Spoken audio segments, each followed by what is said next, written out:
அவங்க அப்பா யார் அம்மா யாருங்கிறது அவரே அதை தெளிவாக சொல்ல முடியாது.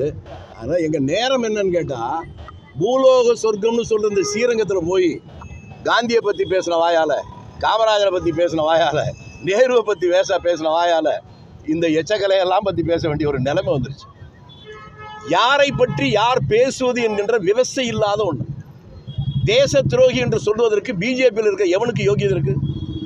இந்த நாடு 200 ஆண்டு காலங்கள் அடிமைப்பட்டு கிடந்த போது இந்த நாட்டினுடைய சுதந்திரத்துக்காக தங்களுடைய உடல் பொருள் ஆவியை தத்தம் செய்த காங்கிரஸ் கட்சி, அதிலும் குறிப்பாக காந்தியை விட காமராஜரை விட அதிக ஆண்டுகள் சிறையிலே அடிமை இந்தியாவிலே சுதந்திர போராட்டத்திலே போராடி சிறைக்கு போனவர் நேரு பிரான். 12 ஆண்டு காலங்கள் சிறை வந்தவர். அவருடைய 5வது தலைமுறை ராகுல். அவரை தேச துரோகி என்று சொல்லுகிற இந்த ராசாவை கேட்க மாட்டேன். அந்த வயசு இல்லை. உங்கள் அப்பனோ உங்கள் பாட்டனோ முப்பாட்டனோ எவனாவது ஒருத்தன் இந்த நாட்டுடைய சுதந்திரத்துக்காக 1 மணி நேரம் ஜெயிலுக்கு போயிருந்தா இதை பற்றி பேசலாம். சிவப்பு வழக்கு பகுதியில் இருக்கிற மற்றவங்களை பார்த்து நான் கண்ணகின்னு சொல்கிற மாதிரி இவர்களுக்கும் தேசபக்திக்கும் எந்த சம்பந்தமும் இல்லை. போதாத காலம் இவர்கள்ட்ட இந்த நாடு இன்றைக்கு மாட்டிக்கொண்டிருக்கிறது. அதை மீட்பதற்குத்தான் ராகுல் காந்தி போராடுறார்.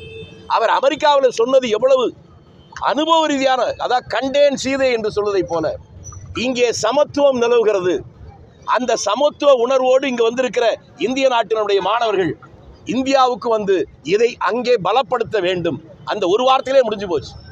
அடிமை இந்தியாவில் தான் இந்தியாவுடைய தாங்கள் தொடர்ந்து ஆள வேண்டுமானால் மக்களை பிளவுபடுத்த வேண்டும் என்று வெள்ளைக்காரர்கள் ஸ்பிளிட் அண்ட் ரூல் என்று மதவாதத்தை உருவாக்கினார்கள். அதை எதிர்த்து தான் காங்கிரஸ்காரன் போராடினா. இன்னும் உங்களுக்கு நீங்கள் செய்தியாளர்களிடமிருக்காக சொல்லுகிறேன், 1920 சுதேசமித்திரன் பத்திரிகையில் தலையங்கத்தை பாரதி எழுதுகிறார். அந்த தலையங்கமே அதுக்கு பேரே இந்து இஸ்லாமியர் ஒற்றுமை. அதில் அவர் குறிப்பிடுவார், நீ இந்துவோ இஸ்லாமியனோ இந்த மண்ணில் பிறந்தவன், நீ இந்துவோ இஸ்லாமியனோ இந்த மண்ணில் விளைகிற பொருளை உண்டவன், நீ இந்துவோ இஸ்லாமியனோ இந்த மண்ணிலிருந்து வருகின்ற நீரை குடித்தவன், நீ இந்துவோ இஸ்லாமியனோ உன்னுடைய உதிரத்தை பார்த்தாலும் 2 ஒன்றுதான், நீ இந்துவோ இஸ்லாமியனோ இந்த மண்ணில் தான் உங்களை புதைக்கப் போகிறார்கள், உங்களிடத்தில் பேதம் இல்லை என்று அப்படியெல்லாம் போராடி வந்தது. சுதந்திர இந்தியாவில் அந்த வெள்ளைக்காரன் கையில் எடுத்த அந்த ஸ்பிளிட் அண்ட் ரூல் பிளவுபடுத்தி தன்னுடைய ஆட்சி அதிகாரத்தை வைத்துக் கொள்வதற்காக அந்த கூட்டத்தை சேர்ந்த இந்த மாதிரி சில சாதாரண மனிதர்கள் இன்றைக்கு காங்கிரஸை பற்றி சொல்லுகிறார்கள். அதை ஒரு காலம் ஏற்றுக்கொள்ள முடியாது என்பது மட்டுமல்ல, அதை இன்னொன்று சொல்றார். அவர் இன்றைக்கு காலையிலோட ஒரு பேட்டியில் சொல்லியிருக்கிறார், போராட்டம் வந்து நாட்டில் ஆட்சி அதிகாரம் போனாலும் போகலாம். பக்கத்தில் நடந்திருக்க இலங்கையில் என்ன நடந்துச்சு, இப்போ சமீபத்தில் என்ன நடந்துச்சு பங்களாதேஷில், அங்கிருந்து வந்த அங்கே அடித்து விரட்டவன நீ தானே 10 நாள் வச்சு விருந்தே வச்சிருந்த. ராஜபக்சே தமிழ்நாட்டு மக்களை கொன்று குவித்தவன் எதிர்கட்சியாக வருகிற போது ரத்தன கம்பளம் போட்டு அவனை வரவேற்பு தந்து விருந்து வைத்த நீங்கள் தானே. உங்களுடைய நண்பர்கள் யார் என்று எங்களுக்கு தெரிகிறது.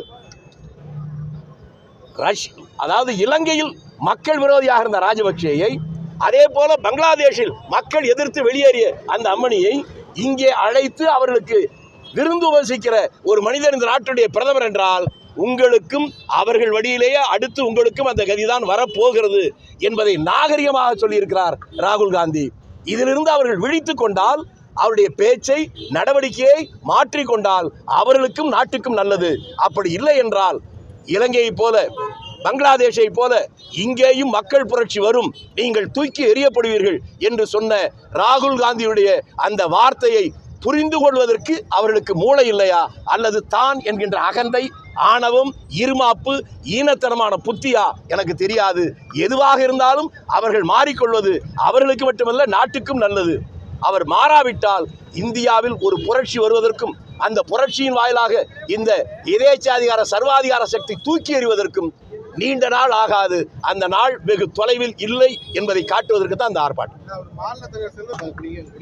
சரி, இவர் சொல்றாரே தலைவர் சொல்லி நரேந்திரன் எவ்வளவு நாள் பிஜேபியில் இருக்காரு?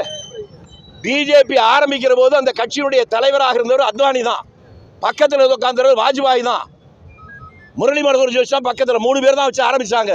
அப்ப நரேந்திரன் இருந்த இடம் என்ன? இந்த கட்சியில உறுப்பினர் கிடையாது, எங்க ஓடும் பிள்ளை எடுபடி. அந்த ஆள் இன்றைக்கு அத்வானி வருகிற போது அத்வானி வணக்கங்கிறாரு, திரும்பி பார்க்காம போற இந்த யோகிதை தன்னுடைய முதல்ல தெரிஞ்சுக்கிட்டு அதுக்கப்புறம் மற்றவங்களை பற்றி பேசணும். அந்த கட்சியில் இருக்கிற போது அந்த கட்சிக்கு விசுவாசமாக இருந்திருக்கிறார். கட்சி தவறாக போகிற போது அந்த தவறை அவர் சரி செய்ய முடியாத நேரத்தில் அவர் மனம் எதை ஏற்றுக்கொள்கிறதோ அந்த கட்சி இருக்கிறார். அது மனுஷன் செய்கிறவன், சோறு திங்கிறவன், உப்பு போட்டு சோறு திங்கிறவன் செய்கிற வேலையை எங்களுடைய செல்வ பெருந்தகை செய்திருக்கிறார். இது எதற்கும் சம்பந்தம் இல்லை நீங்கள் சொன்ன நபருக்கு. ஆகவே அவர் உளறுகிறார்.